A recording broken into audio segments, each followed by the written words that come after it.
ചിലപ്പോഴൊക്കെ എന്നോട് ചോദിക്കാറുണ്ട്, സാറേ ഏറ്റവും സാധ്യതയുള്ള കോഴ്സ് ഏതാണ്? എൻ്റെ ഒരു 10-13 വർഷക്കാലം ഹയർ എഡ്യൂക്കേഷൻ മേഖലയിൽ ഇടപെട്ടതിൽ നിന്ന് ഞാൻ മനസ്സിലാക്കിയ ഏറ്റവും വലിയ പാഠം, അങ്ങനെ ഒരു നല്ല കോഴ്സോ മോശപ്പെട്ട കോഴ്സോ ഇല്ല. നല്ല കോഴ്സ് നിങ്ങൾ ഏറ്റവും പ്രോമിസിംഗ് ആയിട്ട് കാണുന്ന ഡോക്ടറേറ്റ്, നിങ്ങൾ ഏറ്റവും വളരെ അമേസിംഗ് ആയിട്ട് കാണുന്ന എഞ്ചിനീയറിംഗ്, അതിനേക്കാൾ പ്രോബബ്ലി നിങ്ങൾ ഏറ്റവും ഗംഭീരമായിട്ട് കാണുന്ന വേറെ ഏതെങ്കിലുമൊക്കെ ടെക്നിക്കലി ഹയർ പ്രൊഫഷൻസ്, ഇനി ഈവൻ സിവിൽ സർവീസ്, നിങ്ങളെ സംബന്ധിച്ചിടത്തോളം ഏത് കരിയർ ആവട്ടെ, അവിടങ്ങളിലെല്ലാം പോയി പരാജയപ്പെട്ട ഒരു വലിയൊരു ശതമാനം ആളുകളെ എനിക്ക് കാണിച്ചു തരാൻ പറ്റും.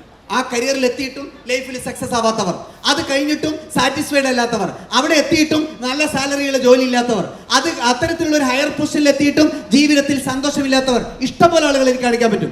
അത് ഡോക്ടറേറ്റ് എന്ന് പറയുന്ന പ്രൊഫഷന്റെ പ്രശ്നമല്ല, എഞ്ചിനീയറിംഗ് പ്രൊഫഷന്റെ പ്രശ്നമല്ല, സിവിൽ സർവീസിന്റെ പ്രശ്നമല്ല, അധ്യാപനത്തിന്റെ പ്രശ്നമല്ല, ഗവൺമെന്റ് ജോലിയുടെ പ്രശ്നമല്ല.